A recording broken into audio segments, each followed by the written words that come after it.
La nomination d'une femme, est-ce que c'est très important? Est-ce que c'est un symbole qui est important encore en France? On passe son temps depuis des années à dire que c'est important, donc c'est une prophétie auto-réalisatrice. J'ai beaucoup entendu dire, notamment par Madame Édith Cresson, qui en sait quelque chose, que ce serait la classe politique qui serait plus machiste que les citoyens, comme le montreraient les sondages. J'ai pas... Bon... On attendait une femme, le contrat sera rempli, elle sera de surcroît techno, avec une petite expérience écolo, d'un progressisme de bon ton, qui ne l'empêche pas, je pense, de servir de chiffon rouge à Monsieur Mélenchon. Donc je pense qu'elle remplit le contrat, que sa féminité n'est pas un élément déterminant. Oui, j'ai compris, je dois couper mon téléphone. Je crois qu'il faut la sonnerie de votre téléphone qui interfère. Il n'y a aucun problème. Prisca Thévenot, Elisabeth Borne va arriver d'ici quelques secondes maintenant à l'hôtel de Matignon. Sa mission sera quoi? Ce sera de porter évidemment la politique décidée par Emmanuel Macron, la réforme des retraites à 65 ans, mais pas seulement. Il faut mener la bataille des législatives qui vont se dérouler à peine dans un mois. Et est-ce que il lui faudra toute son énergie ou est-ce qu'elle va se consacrer uniquement et à l'instant, le communiqué de l'Élysée vient de tomber. Emmanuel Macron nomme Elisabeth Borne Première ministre. C'est officiel désormais, voilà, pour cette nomination d'Elisabeth Borne. Prisca Thévenot. Oui, effectivement, pour reprendre une phrase qu'on a beaucoup reprise et commentée pendant la période des élections présidentielles, effectivement, Elisabeth Borne, candidate aux élections législatives dans le Calvados, je crois, eh bien, sera candidate autant qu'elle le pourra et première ministre autant qu'elle le devra. Et ça paraît être une évidence. Maintenant, oui, son rôle sera de venir mettre en place, orchestrer le projet pour lequel le président de la République a été élu. Et ça, bien évidemment, pas seul, entouré d'une équipe. Donc, suite à cette nomination, nous attendons les autres nominations. Et puis, son rôle sera bien évidemment de pouvoir mener à bien cette équipe pour servir la France. Gilles Maintré, en attendant l'arrivée d'Elisabeth Borne, donc deuxième femme première ministre de la Ve République, on sait qu'il y a un certain nombre de gros dossiers déjà sur son bureau, la crise du pouvoir d'achat, l'inflation qui monte, les Français qui sont inquiets avec la guerre en Ukraine. Ça fait beaucoup de choses à gérer, évidemment. Oui, d'où le profil de technicienne d'Elisabeth Borne, qui est, comme on l'a dit, la méritocratie de la fonction publique française, Polytechnique, le Corps des Ponts et Chaussées, qui a été dans des grandes entreprises de France Fort, la SNCF, la RATP, qui a été ministre. Je dois signaler, c'est évidemment... Préfète. Qui était préfète. Alors, on vient de le dire, c'est une femme, la première femme Première ministre depuis 30 ans. Je dois aussi signaler qu'il me semble que c'est la première fois qu'une Première ministre non élue est désignée en début de mandat. Alors, elle se présente là, en l'occurrence. Elle n'est pas élue. Elle n'est pas élue au moment où elle est nommée, Laurence Ferrari. Et il me semble que ça n'a jamais été le cas pour aucun des présidents précédents, même le général de Gaulle à partir de 62. Et donc, là, on voit bien qu'il y a quand même aussi, dans la logique des institutions, un choix qui n'est pas anodin.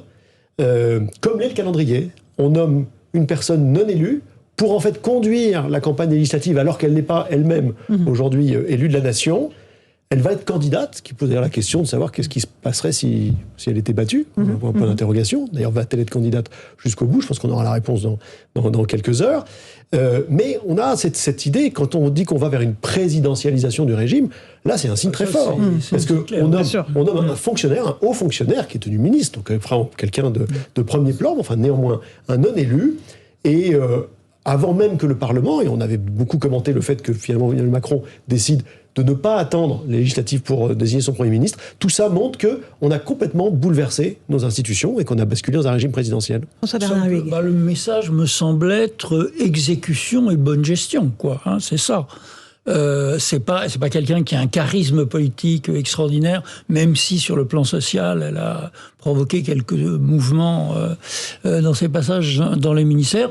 Donc, ce n'est pas quelqu'un qui, me semble-t-il, fera de l'ombre à Emmanuel Macron. D'ailleurs, peut-on faire de l'ombre à quelqu'un qui ne se représentera pas dans 5 ans et qui sera dans une action, toute d'exécution et de gestion raisonnable, avec la bonne dose dose de symbolisme écologique. Je veux juste rebondir sur ce point. Je pense qu'au contraire, il y a un très grand risque de faire de l'ombre à quelqu'un qui ne se représente pas dans 5 ans. Et que c'est précisément pour ça qu'on prend un profil aussi très technocratique, pour que surtout n'émerge pas l'image du futur candidat, du successeur, derrière qui tout le monde se rallierait. Ceci dit, il viendra peut-être des idées, mais c'est autre chose. Maître Gonadel, une réaction? Je m'interrogeais à voix haute, sans avoir tout à fait une réponse, sur ce tropisme de gauche.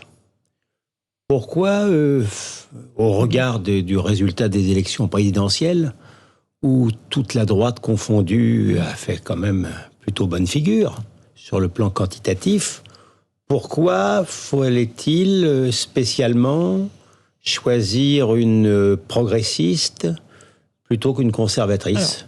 Je pense, sous toute réserve, que la pression médiatique, le fait que la gauche unie exerce une sorte de fascination, alors même qu'elle ne représente pas non plus immensément sur le plan quantitatif, explique cette réponse. Je ne suis pas sûr. Rappelez-vous qu'on avait choisi Édouard Philippe, qui venait de la droite très modérée dans la première mandature. Je ne suis pas sûr qu'à terme, ce soit forcément une réponse en adéquation avec ce que pense le peuple. Est-ce que c'est pas une manière de rendre acceptable un ralliement de sociodémocrates modérés? Cette dame n'est pas une super bolchevique quand même, je veux dire, elle est d'une gauche assez modérée.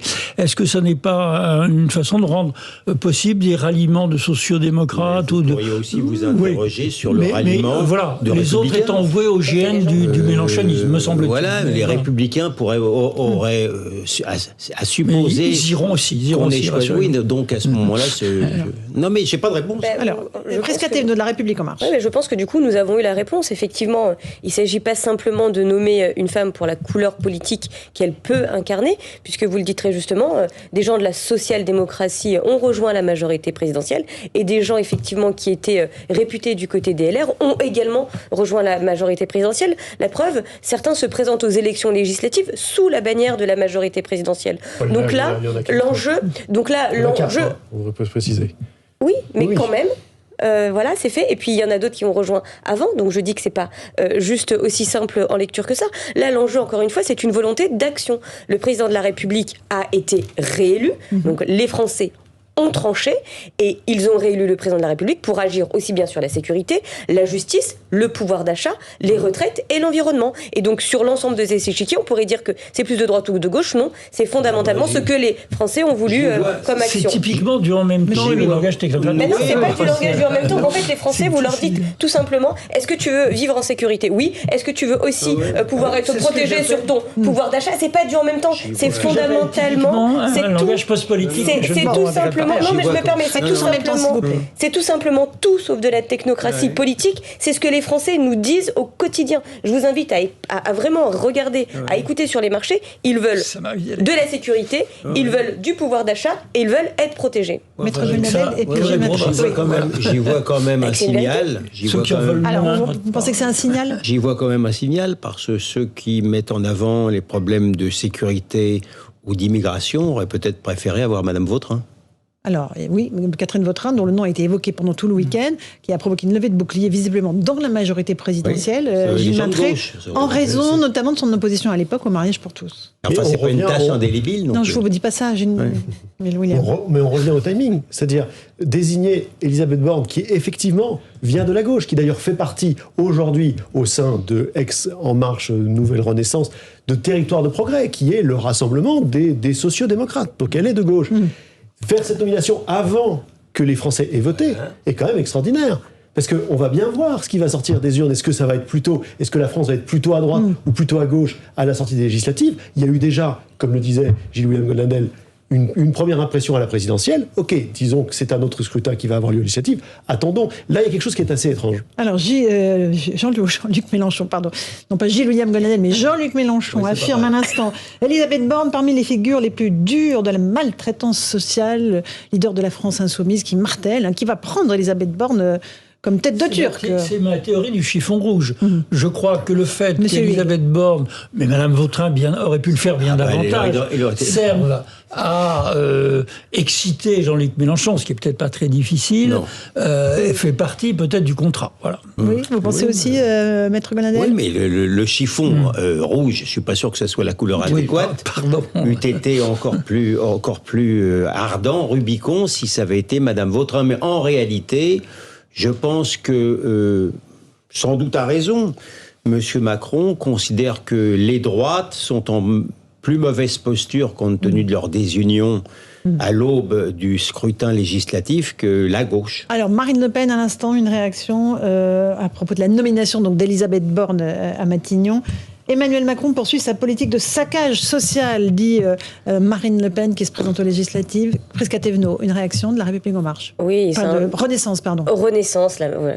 Il va falloir si vous voulez, en tout cas, majorité présidentielle, effectivement. Le sujet de Marine Le Pen, c'est bien, ce sont de belles paroles, mais derrière les actions sont tout autres. Elisabeth Borne, en tant que ministre du premier quinquennat d'Emmanuel Macron, est celle qui a remis effectivement les dorures de l'apprentissage.